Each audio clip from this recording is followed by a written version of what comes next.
Hey there. So I'm trying something for the first time. I'm going to share it with you. So I spent the morning actually, composing or creating a new custom GPT using ChatGPT. I trained a GPT to understand the GoodLife Creed, the values outlined in my book, Going Alone, which contains a creed called the Good Life in its chapter by that name. And, I was thinking, because I do my good life meditation every day, or basically reflect on my journal entry from the day and try to extract out the principles and objectives from the creed to see how they apply. And I thought, wouldn't it be fun to create a custom GPT that I could train, basically teach it the book, and then see if it knew the 8 objectives and the 35 principles, and more importantly, if it knew how to apply them towards challenges in life. So I've created the GPT. It's right here. You'll see it calls Going Alone GPT right there.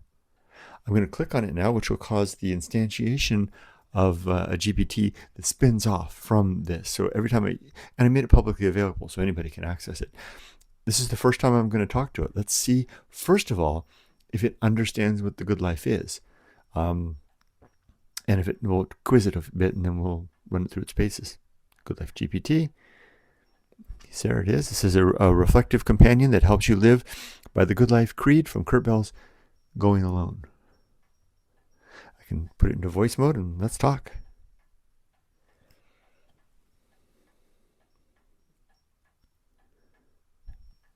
Hello there. Who are you? Hello, I'm the Good Life GPT, and my role is to help you explore life's questions through the lens of the Good Life Creed. In other words, I'm here as a reflective companion who draws on a stoic inspired framework to guide thoughtful conversation. I rely on Kurt Bell's Good Life Creed, a set of objectives and principles meant to help you live deliberately and with clarity. So let's begin by understanding what's on your mind. Feel free to share what's bringing you here today, and I'll listen. Then we can reflect together and see which parts of the creed or other Stoic wisdom might offer you some perspective. So tell me a little bit about this creed. What is it? Absolutely, I'd be happy to give you a sense of what the creed is all about. The Good Life Creed comes from Kurt Bell's book Going Alone, and it's essentially a framework of living that's both practical and philosophical. It's inspired by Stoic ideas, but is secular, grounded in reason, and designed to help you live a more deliberate, virtuous life. The creed itself is made up of 8 objectives and 35 principles. The objectives are like broad life goals, things like cultivating good emotional equilibrium or living with a sense of purpose. And the principles are the more specific guiding ideas that help you achieve those objectives, like the principle of temperance, which is about exercising self-restraint, or the principle of reason, which encourages you to think clearly and logically. So in essence, the creed is a tool set for living well. And my job is to help you explore how those ideas might apply to whatever you're pondering in your own life. Feel free to let me know what you're curious about. We can go from there. Give me an example. Like, what's the first objective? How many objectives are there, and what's the first one? Of course. So there are 8 objectives in the Good Life Creed. These objectives are essentially the overarching aims that you're invited to cultivate in your life. The very first objective is called the objective of the good and effective use of time. This objective is about recognizing that our time is finite and therefore very precious. It encourages us to use our moments wisely and to be intentional about how we spend our days.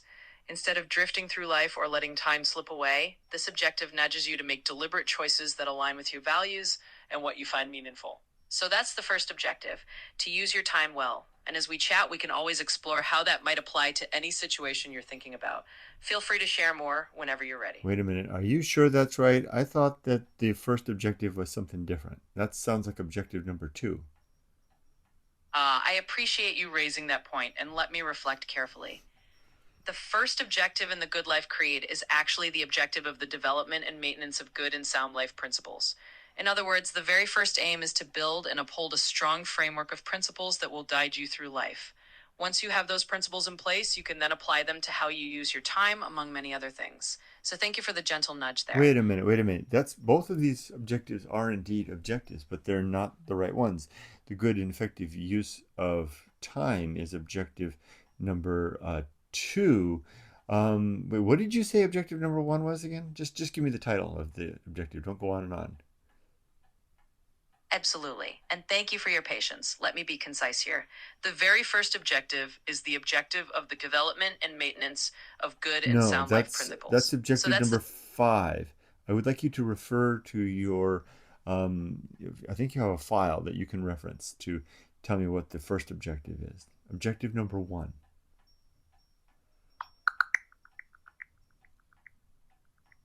Thank you for your patience. Referring directly to the official text, the very first objective of the Good Life Creed is actually to be always ready to die or become infirm or old. In other words, the very first objective is about being prepared for the inevitability of life's end and all that aging or mortality entails. So that's the official first objective. I'm glad we could look it up and get that clarity directly from the source. That's correct. Okay, what's objective number 8? The eighth objective of the Good Life Creed is called balance. This objective is essentially about maintaining a steady, stable course in life, even when faced with unexpected challenges or emotional turbulence. It's like walking a tightrope, where you strive to keep your mental and emotional equilibrium no matter what winds or storms come your way. 22-0 Good Life Creed. So that's the eighth objective in a nutshell. It's all about staying balanced and resilient as you move through life. Wait a minute. What you just said 20, you interjected 22-0 Good Life Creed. What is that? Good catch. That little note was just a reference to the source I was using to confirm the information. In other words, it's like a citation to the official Good Life Creed text, just to show where that detail about the eighth objective came from. Got it. Okay, tell me, what is the 21st principle?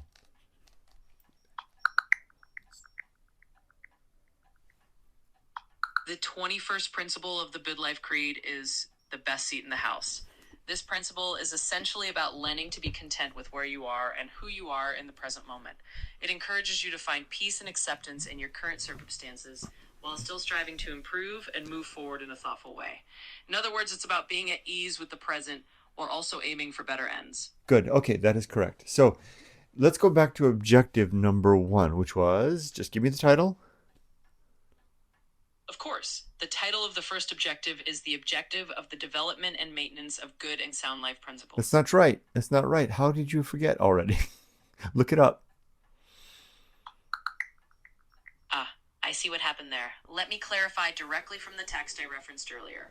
The first objective of the Good Life Creed is indeed to be always ready to die or become infirm or old. So that's the official title, and I appreciate your patience while we got that nailed down. Okay, read the description of it as well, and then tell me, what does that actually mean? What does it mean to be always ready to die according to this objective? It looks like I ran into a little hiccup trying to fetch the description again. But no worries. I have the core details in mind from the official text. In essence, to be always ready to die means having your life in order at any given moment, so that if you were to face death suddenly, you wouldn't leave behind unresolved affairs or unspoken words. Right. It's about having your responsibilities, relationships, and even your creative or personal legacies in a state of readiness. It also extends to being prepared for old age or infirmity, essentially living in such a way that you can let go without regret whenever the time comes. In practical terms, it means keeping your life aligned with your principles and not putting off the things that matter most. So that's the heart of the first objective, living with that readiness and clarity in mind. That's exactly right. Now, I'm going to read to you my journal entry for the day, and I'd like you then to explain to me, extrapolate from this journal entry where it relates to the Good Life Creed. Are you ready? Absolutely. I'm ready and looking forward to hearing your journal entry. Take your time, and once you share it, we'll reflect on how it might connect with one of the Creed's principles or objectives. Let's hear it. Okay, more than one, as many as you find relevant. Here we go. I'm working each day to loosen a lifelong habit of needing to be productive.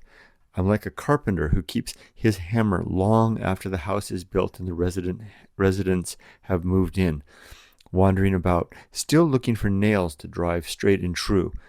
One option is to start another project. Another is to trade this hammer for a different tool, one better suited to the next distraction. But there's a third idea, quieter and more unsettling, to simply set the hammer down and not pick up another, to walk on with empty hands.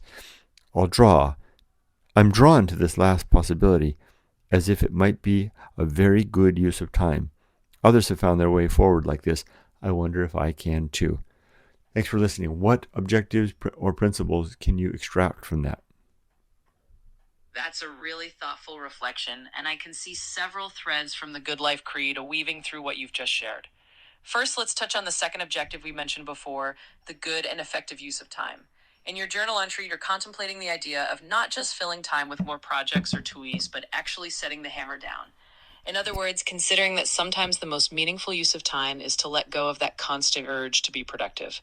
That's a beautiful alignment with the idea of using time wisely by sometimes not using it in the usual driven way.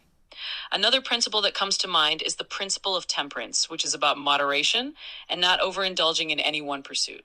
By considering putting down that hammer, you're embracing a kind of temperance, recognizing that you don't need to be constantly building or doing to live well.